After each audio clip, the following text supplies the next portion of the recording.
Olá, meus amigos e minhas amigas! Sejam bem-vindos ao Periscópio, um canal dedicado a histórias e curiosidades. Eu sou Thiago Queiroz e neste vídeo vou contar para vocês a impressionante história de sobrevivência dos 16 homens que venceram a morte, a fome, o frio, a sede, a avalanches, entre outros infortúnios inimagináveis, tendo que recorrer a recursos e soluções igualmente inimagináveis. Quando o avião que os transportava caiu bem no meio da Cordilheira dos Andes e eles souberam pelo rádio que o resgate havia sido suspenso, eles decidiram que fariam o que fosse necessário para sobreviver. Mas naquele momento eles não imaginavam que dentre as inúmeras medidas que teriam que recorrer para sobreviver estava incluso o canibalismo. Se você gosta de histórias e curiosidades, se inscreva no canal e deixe também aquele like maneiro enquanto roda a vinheta.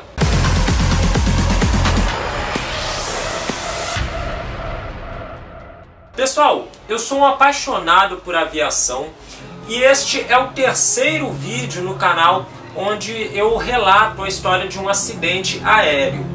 Tá? Os outros dois, o primeiro é a história do voo 402 da TAM, que caiu no bairro do Jabaquara, em São Paulo, matando seus 96 ocupantes, mais 3 pessoas em solo e destruiu dezenas de casas. Se você quiser conhecer essa história, é só clicar nesse card que eu vou deixar bem aqui. E o segundo vídeo é a história do comandante Chesley Sullenberger, que pousou um avião que teve problema nos dois motores, os dois pararam ao mesmo tempo e ele fez um pouso exemplar bem no meio do rio Hudson, tá? No meio da cidade de Nova York. E com esse pouso ele conseguiu salvar todos os ocupantes da aeronave. Se você quiser conhecer também essa história, é só clicar no card que está bem aqui.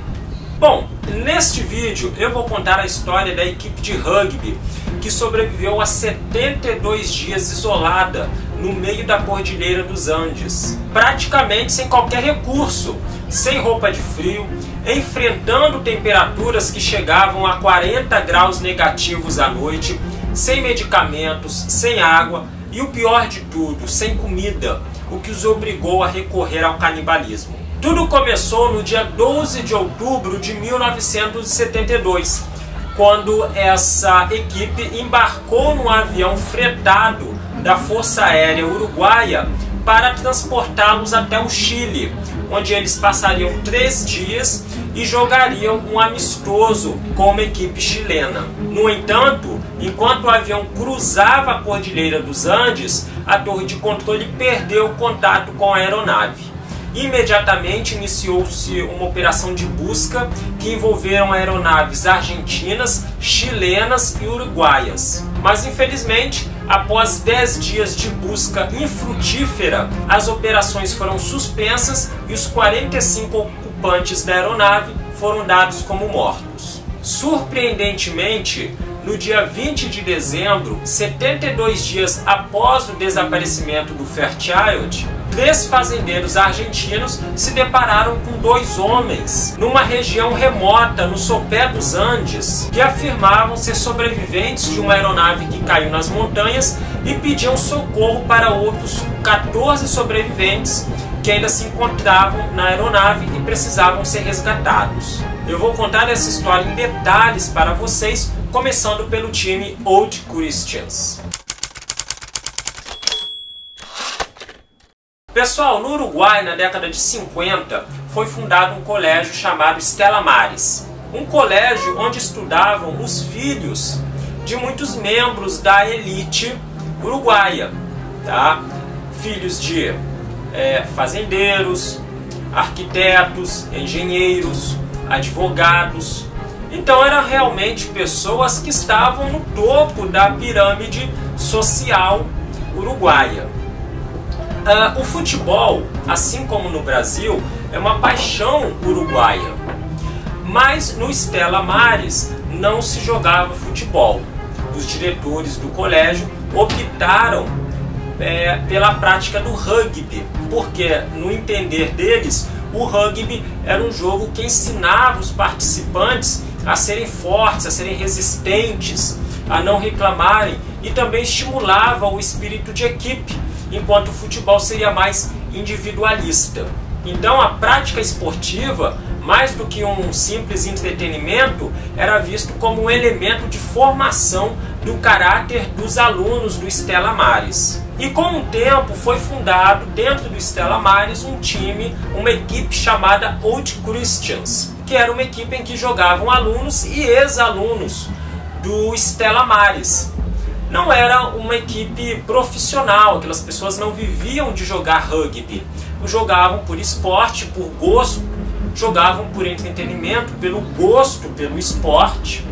E era uma forma também de manter contato com os antigos amigos da época de estudo no Stella Maris. No ano de 1971, o Old Christians combinou uma partida amistosa com uma equipe do Chile, uma equipe também amadora. Então eles foram para lá no ano de 1971, aproveitaram essa viagem, passearam e tiveram um jogo, ganharam inclusive a partida e retornaram. Gostaram tanto da experiência que resolveram repeti-la no ano seguinte, em 1972. Para isso, eles fretaram um avião da Força Aérea Uruguaia, um Fairchild 572, um avião moderno, fabricado nos Estados Unidos, comprado há poucos anos pelo governo uruguaio, e que a Força Aérea Uruguaia tinha interesse em realizar esse voo porque seria uma fonte de renda para ela, uma vez que o Uruguai passava por uma crise econômica naquele momento.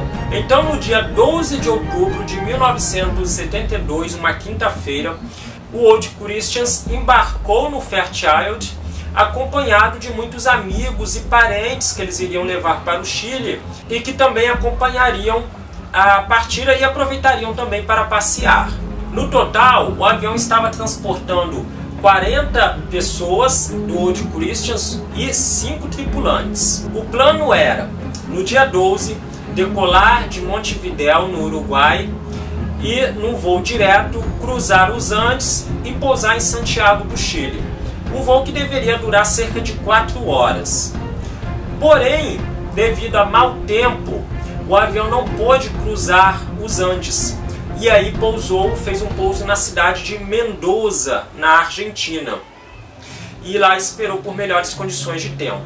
No dia seguinte, na sexta-feira 13 de outubro, o piloto do avião, Coronel Júlio César Ferradas, se viu num dilema. O tempo nos Andes ainda não era favorável para a travessia, mas o seu avião, por ser militar, não podia ficar na Argentina por mais de 24 horas. Então ele tinha que decolar e decidir, ou atravessava os Andes ou retornava para o Uruguai.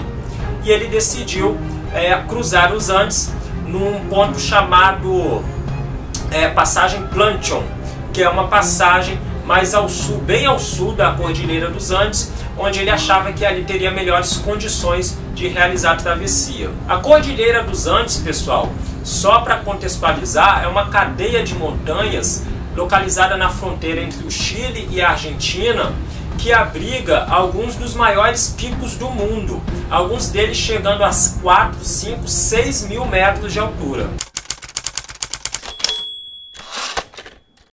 Quando o avião estava cruzando a Cordilheira dos Andes, os pilotos estavam utilizando um método de navegação chamada navegação estimada, que nada mais é do que você projetar o tempo que você vai levar para chegar num determinado ponto. Esse é um método de navegação bastante comum, mas neste caso o copiloto cometeu um erro que foi fatal. Quando ele estava bem no meio da Cordilheira dos Andes, ele acreditou que já havia atravessado a cordilheira. E aí ele fez uma curva em direção ao norte, acreditando que estaria seguindo bem na direção da cidade de Santiago do Chile. Porém, ele estava bem no meio dos Andes e estava rumando para o meio da cordilheira. Naquela ocasião não tinha como ele ver as montanhas abaixo dele, porque o tempo estava encoberto. Abaixo do avião só tinha nuvens. e ele chegou num ponto onde ele deveria diminuir a altitude. Então ele começou um mergulho, entrou nas nuvens, e quando saiu das nuvens, ele se viu no meio das montanhas, passando a poucos metros das asas do avião. Imediatamente os pilotos se deram conta de que alguma coisa estava errada e aceleraram os motores ao máximo possível para tentar ganhar altitude de novo. Mother of God, no! Oh shit! Come on, come on! Come on! What happened?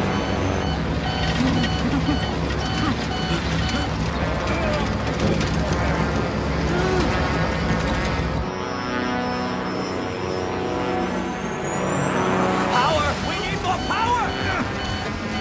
I can't let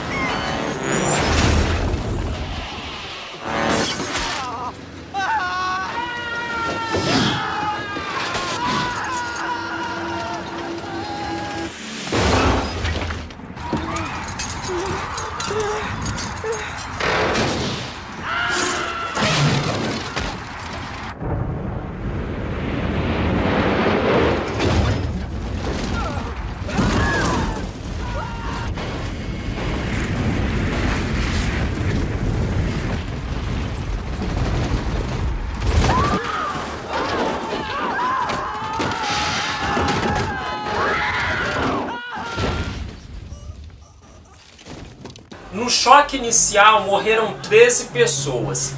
A primeira medida dos sobreviventes foi socorrer os feridos e tentar limpar um pouco de espaço no avião, porque eles sabiam que teriam que se abrigar naquela fuselagem e ela estava cheia de destroços, poltronas, bagagens, cadáveres. Mas eles só tiveram cerca de 2 horas para fazer isso, tá? Porque logo anoiteceu. E eles passaram a primeira noite ali, que alguns chegam a descrever que foi a pior de todas as experiências horríveis que eles tiveram ali. A primeira noite foi a pior delas. Um dos motivos era o frio, porque fazia um frio imenso, ventava muito naquela noite e chegava a fazer 40 graus negativos. E num determinado momento eles viram que iam morrer todos congelados. O que eles conseguiram fazer para remediar isso foi construir uma barricada onde havia a fuselagem tinha se quebrado. Construíram ali um muro improvisado com poltronas e malas. Isso evitou um pouco do vento entrar no avião e ajudou a diminuir um pouco o frio. Nesse impacto, o piloto morreu imediatamente, tá? O copiloto ficou vivo mais algumas horas, porém preso às ferragens, tá? Já que toda a aparelhagem, os instrumentos do avião se soltaram e imprensaram os 2 pilotos na altura do peito contra a poltrona. Aí o piloto morreu na hora, o copiloto ficou vivo, mas em estado de choque por mais algumas horas e passou a noite toda gritando que eles haviam passado de Curicó e perdendo muito sangue, pedindo água e implorando também pela sua arma, porque ele tinha uma arma na bolsa dele. Quando ele viu que não tinha mais chances de sobrevivência, ele passou a noite toda implorando pela sua arma para se matar. Quando o dia amanheceu, eles descobriram que mais 5 pessoas não haviam resistido àquela primeira noite nos Andes. E aí começou-se então uma rotina para se adaptar à nova vida que eles teriam que ter ali, pelo menos durante algum tempo. Dentre as muitas dificuldades que eles tiveram que enfrentar, uma muito grande foi o frio. Eles não dispunham de roupas de frio, então eles vestiam várias peças de roupas, alguns chegavam a vestir 3, 4 calças, 5 camisas, moletons, casacos, para tentar remediar um pouco o frio. À noite eles se esmurravam também para incentivar a circulação do sangue pelo corpo. E dessa forma eles foram sobrevivendo durante esses 72 dias. À noite não se conseguia dormir, mas apenas cochilar levemente. O abrigo deles foi a própria fuselagem partida do avião. Eles mantiveram a prática de toda noite colocar, fazendo a entrada da fuselagem, uma barricada com malas e poltronas para diminuir um pouco o frio. A água foi uma grande dificuldade. Nos primeiros dias eles passaram muita sede, embora tivesse muita neve ali, não havia como produzir fogo, para derreter aquela neve. E simplesmente pegar a neve, colocar na boca e chupar, até mesmo agredia o organismo, porque o frio era muito grande, machucava a boca, feria o estômago também. Até que lá pelo segundo, terceiro dia, um dos sobreviventes descobriu que atrás de cada poltrona havia uma peça de metal, uma prancha de metal, uma folha de metal, onde se podia colocar um pouco de neve ali e deixar ela no sol. E aí a luz refletida do sol esquentava aquela neve, ela derretia, e aí era possível você virar aquela água dentro de uma garrafa. E aí se organizou uma equipe, um grupo de sobreviventes ficou responsável por passar o dia todo, todos os dias, enquanto tivesse luz do sol, produzindo água. Embora esse método fosse eficiente, a produção era pequena. Eles só conseguiam produzir 3 ou 4 garrafas de água em um dia de trabalho para mais de 30 pessoas. Também havia muita neve naquela região. Quando o avião caiu, os primeiros a saírem do avião, eles afundavam na neve até a altura da cintura. Isso fazia com que fosse muito difícil se afastar do avião. Tá? Eles conseguiram driblar essa dificuldade improvisando sapatos de neve. Dentro de cada poltrona, na verdade, tirando o encosto de cada poltrona, né, ou assento, melhor dizendo, da poltrona, eles pegavam aquilo e com cadarços amarravam esses assentos nos pés, e dessa forma conseguiam andar com mais facilidade pela neve, não afundavam tanto. Porém, isso tinha um efeito colateral, que era à medida que os sapatos, que esses assentos afundavam na neve, eles iam se encharcando e iam ficando muito pesados. Então acabavam demandando muita energia para conseguir se movimentar. Eles também encontraram um rádio a pilha dentro do avião, e o capitão da equipe, Marcelo Pérez, ele passava o dia todo ouvindo as notícias pelo rádio, para saber como é que estavam as buscas pelo avião. Em algumas ocasiões eles chegaram a ouvir e até mesmo avistar aviões cruzando o ar, e eram aviões procurando por eles.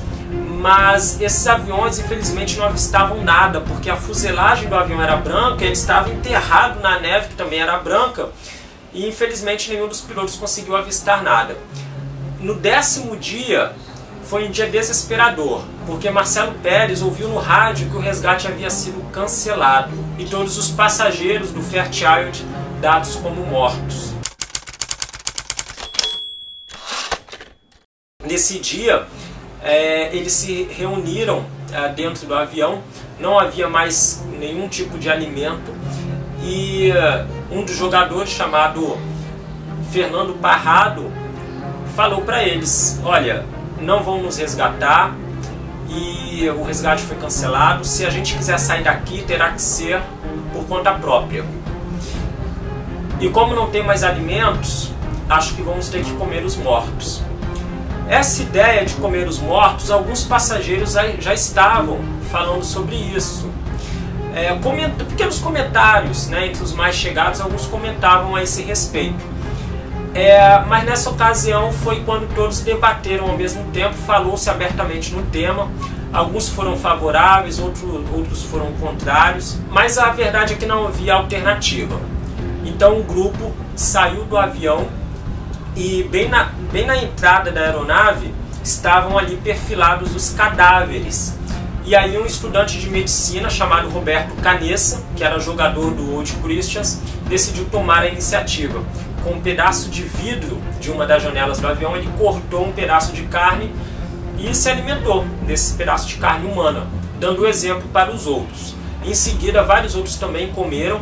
Alguns foram resistentes, mas não comeram no primeiro momento, mas com o passar dos dias seguintes, eles tiveram que se render à realidade de que não havia alternativa. Se quisessem sobreviver, teriam que recorrer ao canibalismo. Alguns dias depois, eles fizeram um pacto entre eles também. Eles chegaram à conclusão que seus amigos, se estivessem vivos, eles iriam querer que eles se alimentassem dos seus corpos mortos, se isso ajudasse eles a sobreviver. Então eles fizeram um pacto, os sobreviventes fizeram um pacto entre si, de que se mais alguém morresse, o corpo dessa pessoa deveria ser usado como alimento se isso pudesse ajudar os demais a sobreviver. E com o tempo também criou-se uma rotina. Essa prática de comer os cadáveres, eles dividiram isso em tarefas. Primeiro, um grupo era responsável por desenterrar os cadáveres da neve e cortava grandes nacos de carne, depois enterrava o que restava dos cadáveres na neve de novo. Depois esses nacos de carne eram passados para um outro grupo que cortava essa carne em pedaços menores, e um terceiro grupo cortava essa carne em pequenas fatias e distribuía igualmente entre os sobreviventes. Dava cerca de 100 gramas diárias de carne humana para cada sobrevivente. E dessa forma eles foram sobrevivendo ali e começando a pensar em formas de sair dali. E chegaram à conclusão que teriam que organizar expedições. Pensou-se então em pegar os mais fortes dentre eles, os que tinham menos ferimentos, os que tinham maior força de vontade, estavam mais bem fisicamente também, e forneceu uma quantidade maior de carne para essas pessoas, para que eles pudessem se fortalecer mais e assim marcar um determinado dia para eles saírem dos Andes caminhando numa tentativa de chegar à civilização. Então eles foram elaborando esses planos até que um duro golpe os atingiu. No 16º dia nas montanhas, uma avalanche atingiu o avião. Era de noite, estavam todos dormindo. Eles dormiam amontoados, tá, dentro da fuselagem do avião, porque o espaço não era grande, era muito pequeno, eles tinham que se amontoar ali. Ainda tinha um espaço para colocar a barricada de poltronas e malas. E alguns deles começaram a ouvir um barulho estranho do lado de fora. Alguns descreveram como se fosse um tropel de cavalos marchando na direção do avião. E de repente a barricada foi derrubada e uma onda de neve invadiu o avião, soterrando todos eles, com exceção de 2 sobreviventes que tinham quebrado as 2 pernas no acidente e estavam dormindo em redes improvisadas, tá? Então eles não estavam no chão, estavam mais altos. Esses 2 não foram soterrados, e nem um terceiro, que ouviu o barulho do lado de fora e se assustou. Aí ele se levantou bem na hora que a neve invadiu o avião e ficou soterrado só até o peito. Então ficou com a cabeça do lado de fora. Foram os 3 únicos que não foram soterrados. Todos os outros estavam deitados no chão e soterrados pela neve, que chegava quase até o teto do avião. Imediatamente, esse que foi soterrado até o peito era um jogador chamado Roy Harley. Ele começou a escavar a neve com a mão para tentar encontrar os demais sobreviventes, até que encontrou um. E aí esse outro começou também a escavar a neve. E assim, cada um que saía da neve começava a escavar também, tentando buscar os outros. Mas infelizmente, para alguns, esse resgate não foi rápido o suficiente. No final, 8 pessoas haviam falecido, vítimas da avalanche. Dentre eles incluía-se a última mulher sobrevivente até então, também o último tripulante vivo até então, que era o mecânico da aeronave, Carlos Roque, e também o capitão do time, Carlos Pérez, morreu vítima dessa avalanche. Depois disso, acabou-se com qualquer dúvida que alguém tivesse ali. Se eles ficassem ali, iriam morrer.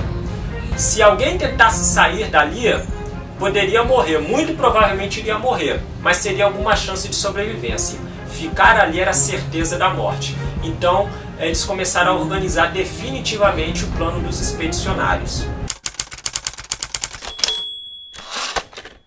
O plano dos expedicionários consistia basicamente o seguinte: o copiloto, antes de morrer, falou para eles repetidamente que haviam passado de Curicó. E eles acharam um mapa na cabine do avião, onde eles puderam ver que Curicó ficava no Chile. Então eles achavam que o avião tinha caído em algum lugar próximo do Chile, tá? Bem na borda dos Andes, na fronteira com o Chile. Na verdade, eles estavam na Argentina ainda, mas não sabiam disso. Então eles decidiram que os 4 expedicionários mais fortes até então deveriam sair do avião e caminhar em direção ao oeste até chegar ao Chile. Esses 4 expedicionários receberiam tudo que eles julgassem necessário para se preparar para a viagem. eles teriam melhor alimentação, receberiam mais água, descansariam mais, dormiriam nos melhores pontos da fuselagem. Qualquer coisa que eles encontrassem no avião que pertencesse a uma pessoa, o cara estava com uma camisa, por exemplo, aí chegavam dos expedicionários e falavam, eu preciso dessa camisa aí. O cara tinha que dar a camisa, não tinha conversa. Então isso que foi feito. 4 pessoas foram escolhidas, tá? 3 jogadores chamados Antônio Visitim, Fernando Parrado e Roberto Canessa.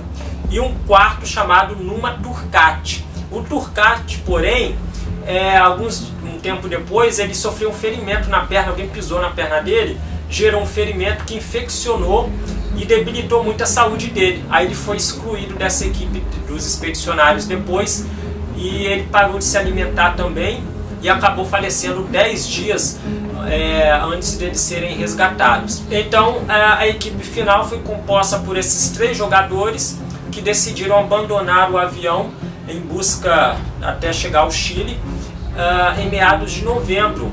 Mas no meio do caminho eles encontraram a cauda do avião. Lembra que o avião tinha se partido ao meio? A cauda havia se perdido, eles não sabiam onde estava a cauda no avião. E aí no meio do caminho eles encontraram a cauda e mudaram os planos. Quando eles encontraram a cauda do avião, tinha alguns recursos lá, tinha alguns alimentos, tinha algumas bagagens também com roupas limpas e várias coisas, revistas, pasta de dente, objetos que eram muito valiosos para eles naquelas condições em que viviam. E eles encontraram também as baterias do avião, o que os animou muito, porque o mecânico havia falado para eles antes de morrer que com as baterias eles poderiam fazer o rádio funcionar. O que se descobriu mais tarde que não era verdade, aquelas baterias não poderiam fazer o rádio do avião funcionar. Mas eles não sabiam disso naquele momento. Então decidiram pegar as baterias e levar para o avião para tentar fazer o rádio funcionar. Mas as baterias eram muito pesadas e não conseguiram fazer isso. Então decidiram tirar o rádio do avião, desconectar ele do painel de instrumentos e levar para a cauda. E fizeram isso, mas também não surtiu efeito. O rádio realmente não funcionou. E eles perderam quase um mês, tá? Fazendo umas 3 semanas fazendo esse trabalho, que foi bastante complexo, que não deu infelizmente nenhum resultado.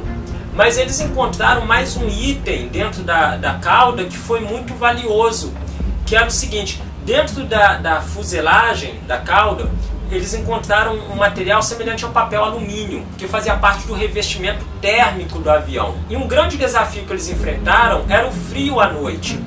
Porque de noite eles teriam que ficar no meio da neve, não tinham como se abrigar, à noite podia se abrigar dentro do avião, junto com os outros, tinha como sobreviver. Mas, para aquela expedição, era quase certeza de que eles iam morrer à noite, porque o frio podia chegar a 40 graus negativos e eles basicamente não tinham quase nada para se proteger daquele frio. E alguém teve uma ideia de fazer um saco de dormir com aquele material de revestimento da fuselagem do avião. Então eles pegaram tudo aquilo que podiam daquele material e levaram lá para a fuselagem. E um dos sobreviventes, chamado Carlos Paes, ele pegou aquele material e costurou ele no formato de um saco de dormir, utilizando a fiação elétrica do avião. Isso foi crucial para a expedição final. E uma outra coisa que pesou na constatação de que realmente estava na hora de partir foi o fato de outros 2 passageiros, Rafael Chevarem e Arturo Nogueira, que eram os 2 que estavam com as pernas quebradas e dormiam em redes improvisadas, falecerem devido à gangrena. Então eles viram que realmente estava na hora de partir. E no dia 12 de dezembro, eles partiram do avião para chegar definitivamente à civilização ou morrer se fosse o caso. O primeiro desafio deles era escalar uma montanha, porque eles queriam ir para o oeste, e para o oeste havia simplesmente um pico enorme, de cerca de 1000 metros de altura. E eles não tinham nenhum equipamento para escalar, era uma região completamente inóspita à vida humana.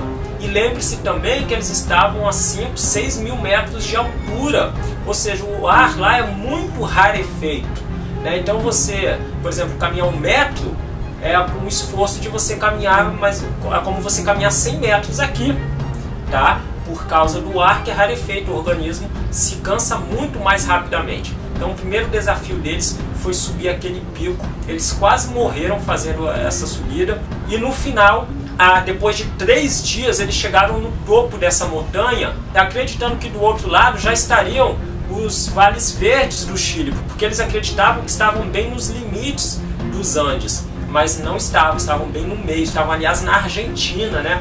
Era melhor para eles terem ido caminhar em direção ao leste, né? Mas eles pensavam que o avião tinha caído na Argentina, mas eles achavam que tinha caído no Chile.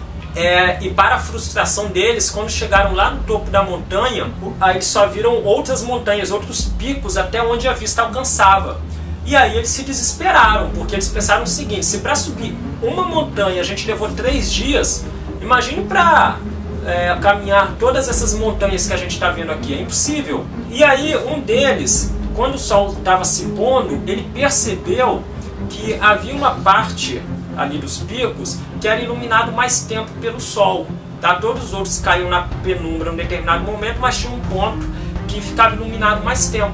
Aí ele pensou: caramba, acho que deve ser ali que deve estar terminando essa cordilheira. E aí ele falou isso pro outro. Aí ele pensou: olha, a única alternativa é voltar pro avião e esperar alguma coisa acontecer lá, ou a gente vai na direção, essa direção que a gente está vendo aqui era um vale, na verdade, que estava vendo, tá? Ou ir na direção desse vale, que a gente não sabe o que tem lá, mas a gente vai para descobrir, vai que a saída desse inferno é ali.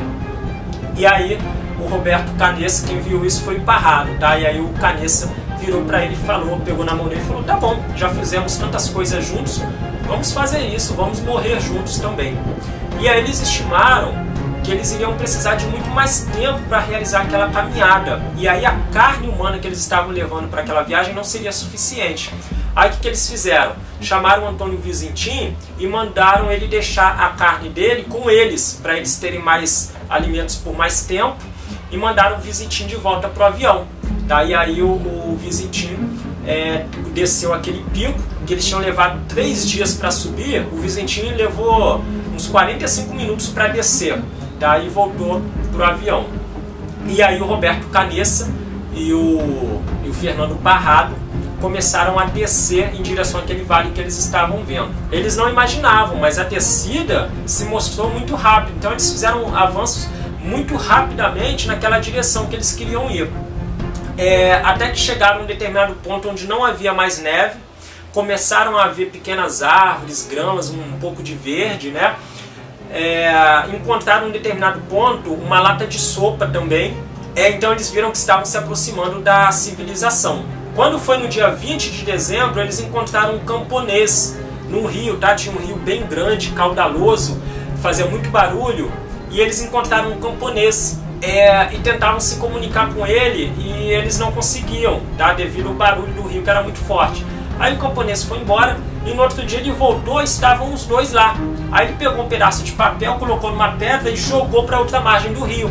Aí ele escreveu nesse pedaço de papel: viemos de um avião que caiu nas montanhas. E aí ele escreveu várias outras informações e pedia ajuda. E jogou de volta esse papel para o camponês. Ele pegou aquilo ali, leu e providenciou ajuda. Algumas horas depois, um outro camponês chegou até os dois sobreviventes pela outra margem do rio, levou eles para uma cabana, forneceu um leito para eles descansarem, forneceram alimentos para eles e entraram em contato com autoridades chilenas, informando que 2 homens que diziam ser do avião que havia desaparecido, que o mundo inteiro estava sabendo, tinham aparecido lá na cabana deles. No dia seguinte chegou a polícia na região conhecida como Los Maitenes, que era onde os sobreviventes estavam, os 2 sobreviventes estavam abrigados, acompanhados de um exército de jornalistas querendo conhecer aquela história. E aí tinha que se fazer o resgate para os outros 14 que estavam no avião. E aí eles sentaram com o Fernando Parrado, porque o Canessa estava bastante debilitado nesses 10 dias de caminhada. Sentaram com o Fernando Parrado e no mapa perguntaram onde é que estava o avião. Aí ele apontou: está nesse ponto aqui. E aí os pilotos concluíram que não iriam conseguir encontrar aquele avião sozinhos. Pediram para o Fernando Parrado embarcar com eles no helicóptero. E ele aceitou, embarcou e voltou para o local do desastre.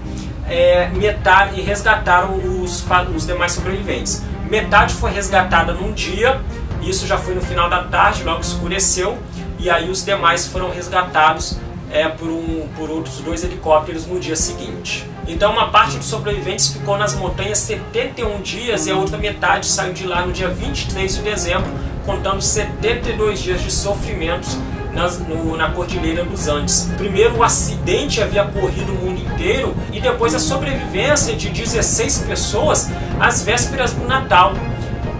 Isso ficou conhecido como o milagre de Natal, o fato de terem sobreviventes num desastre que já era considerado fatal para todos os ocupantes do avião, todos eram dados como mortos, e foi um verdadeiro presente de Natal para as famílias dos sobreviventes. Por outro lado, para as famílias dos que morreram, foi só um aumento do sofrimento, porque no primeiro momento soube-se que havia sobreviventes, mas levou um tempo até se saber os nomes dos que tinham sobrevivido. Então, quem perdeu parentes ali, na verdade, perdeu 2 vezes. Uma quando o avião desapareceu e outra quando se descobriu que havia sobreviventes e essas pessoas tinham esperança de que seus parentes estivessem entre os sobreviventes, mas depois foram confirmados entre os mortos. Vários meses depois do ocorrido, uma equipe de montanhistas foi até o avião. Eles recolheram todos os corpos que ainda restavam ali, pedaços de corpos também, e enterraram numa região protegida de avalanches e construíram lá um pequeno memorial. A carcaça do avião foi incendiada e os sobreviventes foram recebidos no Uruguai como heróis. Isso gerou uma tamanha comoção no Uruguai que não se via desde a década de 50, quando o Uruguai ganhou a Copa do Mundo de futebol, derrotando o Brasil na final no Maracanã. O canibalismo foi uma coisa que chamou a atenção no mundo inteiro. Impressionantemente, apenas no Uruguai esse não foi um assunto muito tocado, O foco ali era a sobrevivência dos 16 rapazes. No resto do mundo aconteceu o contrário. A sobrevivência também era muito importante, mas o que mais chamava a atenção foi o fato deles terem recorrido ao canibalismo. E os sobreviventes estão todos vivos ainda hoje, tá? Estão todos na meia idade, obviamente. São arquitetos, advogados, alguns são empresários, alguns dão palestras contando a história deles, alguns já escreveram livros, tem vários livros contando essa história, tem filmes, tem documentários, então é uma história bastante difundida, tem muito material contando ela. E também existe um museu em Montevidéu, tá? Com peças recolhidas do avião, com fotografias, e um memorial onde foram enterrados os corpos dos que faleceram, ainda se encontra lá e pode ser visitado, tá? Existe visitação ali, existe uma época do ano em que é no verão, porque aí a neve descongela e aí é possível você subir lá e visitar o local se você quiser.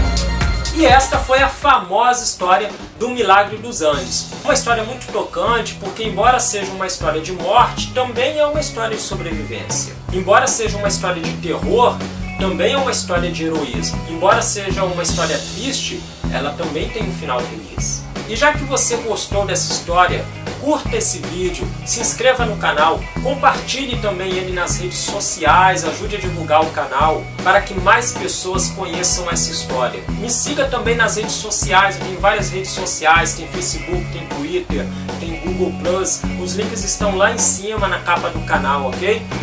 Se você quiser também sugerir algum tema, deixar algum comentário, será muito bem-vindo, tá? Pode usar os comentários aqui embaixo. Eu vou deixar mais 2 vídeos aqui, se você quiser conhecer essas histórias também é só clicar. Também aqui, ó, só você clicar nesse ícone aqui para você se inscrever no canal, ok?